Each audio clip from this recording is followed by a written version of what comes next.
Hi guys, कैसे हैं आप लोग। देखिए आज हम जेनेटिक्स का पहला चैप्टर है principle of inheritance and variation की एग्जाम्पलर सीरीज स्टार्ट करते हैं।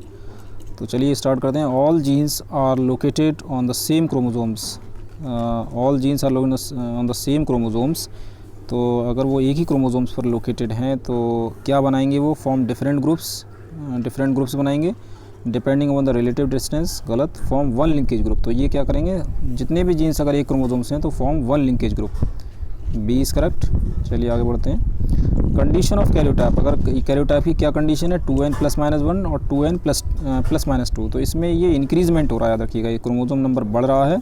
तो ये क्या कंडीशन होगी, ये एन्यूप्लॉइडी कहलाती है। That is aneuploidy, that is found in human population.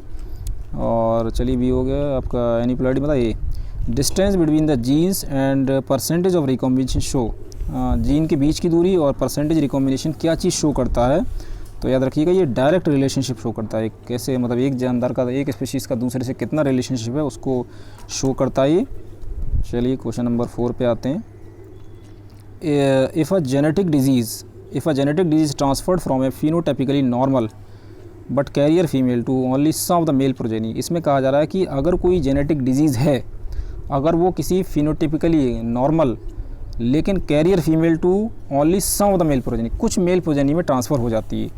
The disease, तो वो बीमारी किस टाइप की होगी, आपको बताना है कि वो डिजीज़ ऑटोजोमल डोमिनेंट होगी। तो याद रखिएगा वो ऑटोजोमल डोमिनेंट नहीं है, क्योंकि वो ऑटोजोम पे, ठीक है, डोमिनेंसी शो ही नहीं कर सकती। ऑटोजोमल रिसेसिव है, नहीं ऑटोजोमल ना सेक्स लिंक डोमिनेंट। तो याद रखिएगा ये जो होगी आपकी वो सेक्स लिंक्ड रेसेसिव होगी, क्योंकि वो सेक्स क्रोमोसोम पर लोकेटेड होगी, तभी कैरियर है। कैरियर फीमेल कब होगा, जब एक्स क्रोमोसोम, तो एक्स क्या होता है, सेक्स लिंक क्रोमोसोम होता है, और वाई पे लोकेटेड नहीं है, तो इसी वजह से रेसेसिव होगा। तो डी इज़ करेक्ट, 4 का D. In a sickle cell, याद रखिएगा, in a sickle cell anaemia glutamic acid is replace by. आपको पता है कि जब सिकल सेल एनीमिया होता है उसमें आरबीसी सिकल सेप हो जाता है, तो उसमें ग्लूटामिक एसिड की जगह रिप्लेस बाई वैलिन जो है, उस ग्लूटामिक वैलिन रिप्लेस कर देता glutamic acid is replace by valine. Glutamic acid की जगह वैलिन आ जाता। तो कौन सा, which of the following triplet codon for valine के लिए कौन सा कोडोन होता है, तो GUG कोडोन याद रखिएगा होता है, ये आपको याद करना पड़ेगा। अगर कोई person, the person having a genotype IA-IB, ठीक है, AB हो गया, ये IA-IB will show the blood group AB, है ना। दिस इज़ बिकॉज ऑफ, किस वजह से ऐसा ये शो कर रहा है, याद रखिएगा, ये कोडोमिनेंस होता है। याद रखिए, मल्टीपल एलील्स की एग्जांपल याद रखिएगा, एक जीन के 3 एलील्स होते हैं इसमें। अब ZZ पूछा जा रहा है कि ZZ, ये ZZ और ZW सेक्स डिटर्मिनेशन किस में पाया जाता है, तो याद रखिएगा इस टाइप का जो सेक्स डिटर्मिनेशन पाया जाता है वो आपका पीकॉक के बर्ड्स के अंदर है, तो डी इज़ करेक्ट। कॉकरोच में नहीं पाया जाता इस टाइप का, ठीक है। Question number 8, across between the two tall plants result in the offspring having a few dwarf plant, ठीक है, 2 टॉल प्लांट हैं और फ्यू डॉर्फ प्लांट है। What would be the genotype of both the parents, दोनों parents का genotype क्या होगा, आपको जीनोटाइप बताना है क्या होगा। तो एक का कैपिटल T स्मॉल t होगा, ठीक है, दोनों हेट्रोजाइगस होंगे, याद रखिए, बोथ पेरेंट्स आर हेट्रोजाइगस, क्योंकि कैपिटल TT होगा, स्मॉल t होगा। तो हाँ ठीक है, ये इनके जो पेरेंट्स होंगे, अगर ये टॉल और डॉर्फ बनते हैं तो इनके पेरेंट्स हेट्रोजाइगस होंगे, तो बी इज़ करेक्ट। चलिए, इन अ डायहाइब्रिड पूछा जा रहा है, in a dihybrid cross if you get 9:3:1 the ratio denote, ये क्या चीज़ डिनोट करता है, याद रखिएगा, the alleles of 2 genes are interacting with each other, wrong, ऐसी कंडीशन नहीं होगी, याद रखिएगा। It is a multigenic inheritance, नहीं, it is a case of multiple allele, no.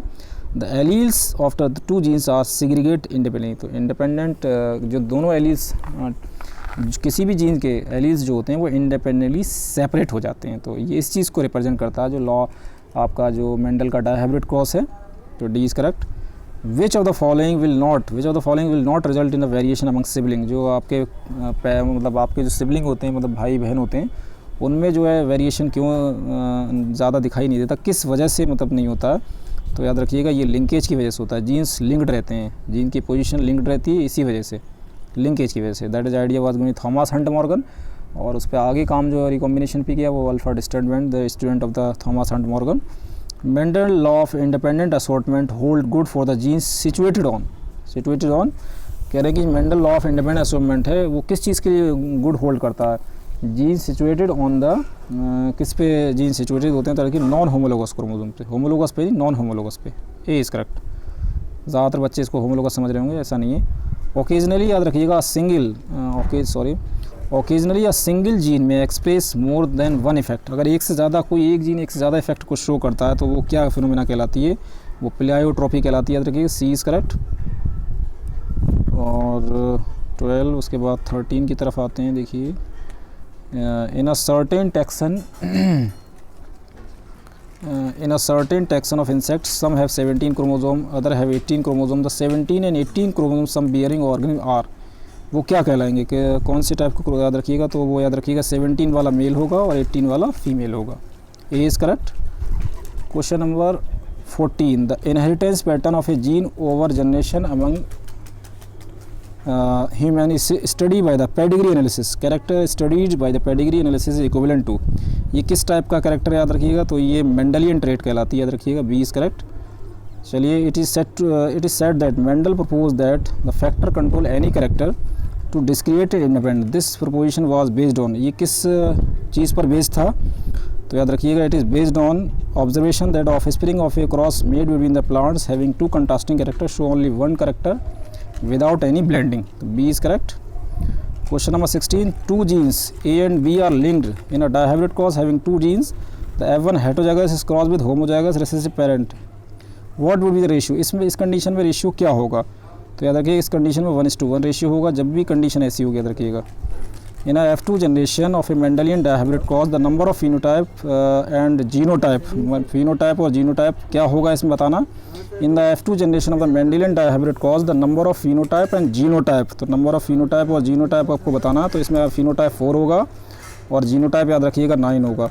Mother and father, question number 18 mother and father of the person with O blood group having A and B blood group, mother and father have a person, mother and father of a person with O blood group have A and B blood group respectively, what would be the genotype of both mother and father, तो आपको बताना कि mother और father का genotype क्या होगा, तो याद रखिएगा जो मदर और फादर इस कंडीशन में होंगे दोनों हेटरोजाइगस होंगे। तो this is about all the NCERT exemplar series. मिलते हैं नेक्स्ट वीडियो में। Keep watching, sharing and subscribe.